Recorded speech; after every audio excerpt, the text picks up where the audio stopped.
Hello. Today I wanted to review a movie that I watched a long time ago, but I just recently finished. Just rewatched it tonight. Well, I watched it over 2 nights. Star Wars: The Phantom Menace. Star Wars Episode One: The Phantom Menace, which I happen to have the lovely box set, the Blu-ray box set, which is amazing. I love this. Doesn't it look really awesome? And I was like so many other people who, of course, I love the original trilogy. Like, there's not enough words to talk about how much I like those the original trilogy. The nostalgia, everything about it, love it. And like many other people, didn't really like the prequels that much. But I mean, when I watched it at the cinema, I liked it, but I never went back and watched it. And I don't know.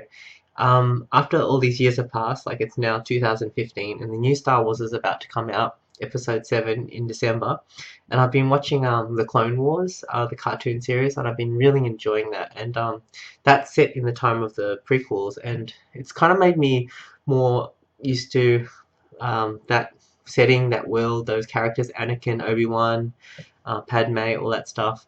And I've really started to like it because yeah, the series is great. Um, and when I was watching, I was thinking, okay, what if I went back to watch the prequels and just give it another shot, like just with an open mind, just to see if I would like them. Because over the last few years, I've really been a person who likes movies more than I dislike movies, because I always, I don't know what it is, but I just yeah, try to look for things that I like in the movie rather than, yeah, stuff I don't like. And yeah, for a while I've actually considered going back and watching The Phantom Menace and blah blah blah, all that stuff. So yesterday I decided to do it. So I just popped in the Blu-ray, and I just have to say it looks stunning, like on Blu-ray, like. And also I'll just talk about it. This could be take a little while because there's a few things I want to mention. Basically, I think a lot of it is just to do with your expectations. Like when this Phantom Menace came out, like the expectations were humongous. Like, just come. Everyone had just. I mean, the original series had um, been out and they were amazing. They changed the movie world. They changed the world of entertainment. And so much people had so much nostalgia for it and everything. And then the trailers look really good and everything. And people were probably expecting that type of movie. But and then this movie came out, and I guess it wasn't what people were expecting. And because now I know what to expect, so I watched this movie. When I watched it, I just kind of like just pretended to forget that it was a Star Wars movie. Like I just pretended like it was just some movie that I would just pop on, like just see on the TV at late at night, and it's like a sci-fi fantasy movie, or in space. And just like a movie that I didn't know anything about, no expectations, and I watched it, and I enjoyed it. I found it very pleasant. Like this first movie, and also I just switched my brain to just thinking, okay, this is a kids movie. Like I just full on pretended this was a kids movie, because there's a lot of kids movies out there that I really love, like a lot, like especially because I watched them as a child, like Never Ending Story, a whole bunch of stuff actually, heaps of stuff. But I just put my brain in that mode, like there's a different mode, like when you kind of expect different things from movies. And so I actually even didn't even I got to the point where I didn't even look at it as a movie, and like didn't care about you know the acting or anything like that. Just looked at it as a chance to go into this world and just see these things and experience these things. And when I did that, I enjoyed it. It was very, very pleasant. Like this whole movie was very, I would just say, just pleasant and stunning to look at. Like the initial sequence with Obi-Wan and Qui-Gon Jinn. Like I just love the fact that these prequels allow us to see these things that were just talked about. And in Star Wars they mention all these things, so it's really cool we get to see it. And it's actually from the vision of the creator George Lucas, like his vision of it, not someone else's vision. So it's like basically what it really should look like. Like yeah, I've a long time I've just really not liked CG and stuff like that, computer graphics and stuff. Much prefer the when they try to make it like physical um effects. I think that's what I call it now. But just watching this movie, I knew that there wasn't a way, it wasn't possible for them to make this with physical sets. A lot of this stuff, like Coruscant and all that stuff. So I just looked at it like, here's a chance that we get to see it, and it did look really stunning. Like when they went to Naboo, I was like, whoa, that looks so good.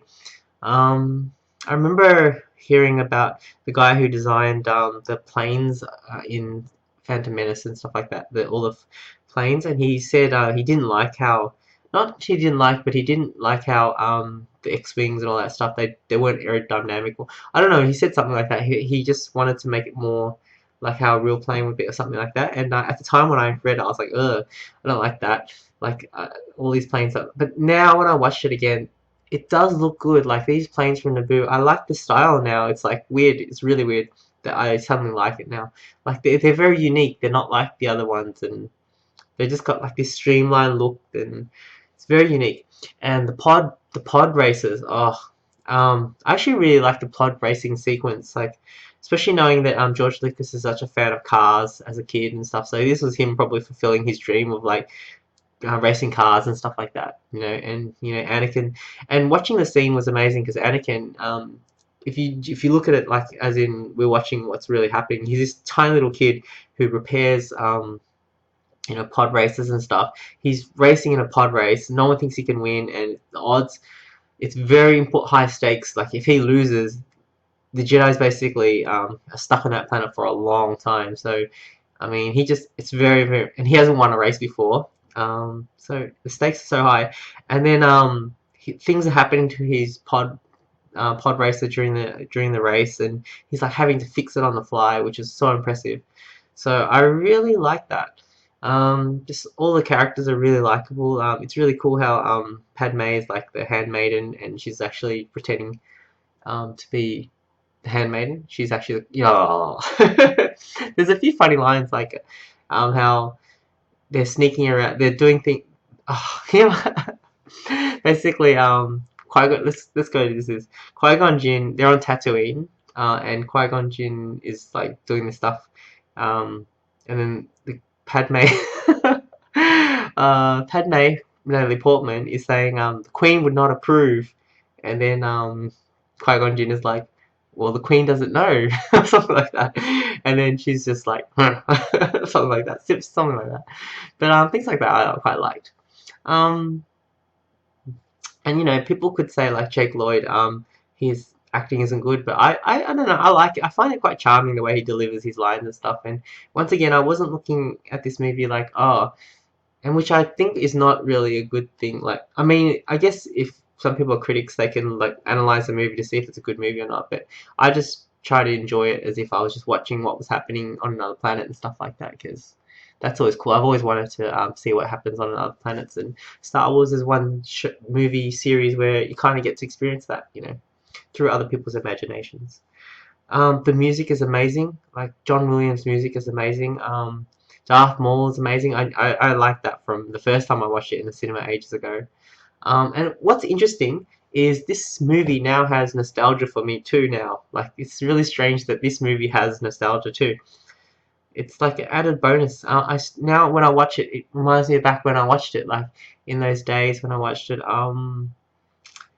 One memory I have of Phantom Menace when I went to see it at the cinema is because my friends had gone to see it already. Like I had exams, so they had already gone and watched it. So I had to go watch it by myself in the cinema. So I went to see it during the day, and I watched it. And when I walked out, there was another lady, like an elderly lady, like I would say, and she had gone by herself too. And when we walked out to the door, she turned around to me and said, "That was amazing, wasn't it?" I still remember that memory. Also, I have another memory to do with it. I went to buy the soundtrack for it. I went to it was in Dandenong, and I was taking my sister to piano lessons. And while she was in her piano lesson, I went to a music store and bought the CD soundtrack, because in those days I was still buying CD soundtracks because I love soundtracks.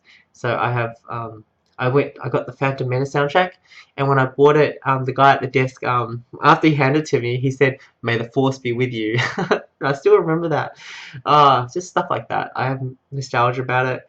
There was PC computer games with to do with the Phantom Menace. There was a pod racing one, which is really good, and also they had just the Phantom Menace where you were controlling the characters and they were fighting and stuff. I don't remember if it was really good or not, but I just have nostalgia for it. So it's funny that this movie has nostalgia for me now. Like, but yeah, I just realized that I don't dislike this movie. I quite like it. I enjoyed it. It was enjoyable to watch. Like Queen Amidala, the costume, like when she's painted white and she got the costume, it looks so cool. It looks so much like how fantasy, sci-fi, things should look like. It's just really, really, really, really cool. Very different, awesome art style. I mean, not art style, but the costumes and stuff. Yeah, and just if you look at some of the scenes, they're just stunning to look at. Like really, really awesome. Like I like it a lot. And recently I've been watching a lot of interviews with George Lucas and stuff like that, and I really like George Lucas. He's fantastic. Just people think, people see the end result and they don't know what hard work, what went into getting it made, like, and what, because it was very unlikely that it would be made. Like, when he came out of film school, no one could get jobs and stuff from film school, straight from film school, stuff like that. And if you just find out like how he got this movie made, it was just, he was basically, yeah, it wasn't easy, but he got it made because he really, really, really, really, really wanted to see this movie made, and I really admire that. And basically, he's changed the world for the better from making these movies. Like, so many people have so much fun watching them, and dads or parents having relationships with their kids through these movies. And you just, I mean, obviously how big Star Wars is, so he's done an amazing job. So George Lucas is one of my favorite directors, creators, ever now. And because of watching that kind of made me want to watch Phantom Menace, because he likes these movies and he made it just the way he wanted to make it. And for some reason, well, I think, yeah, people just had different expectations to what it was. But I just wanted to make this video to say that the Phantom Menace, I watched it and I liked it. I enjoyed it a lot. I don't know why I have to show that, but that's just the first one. I'm planning on going watching Attack of the Clones and also Revenge of the Sith as well.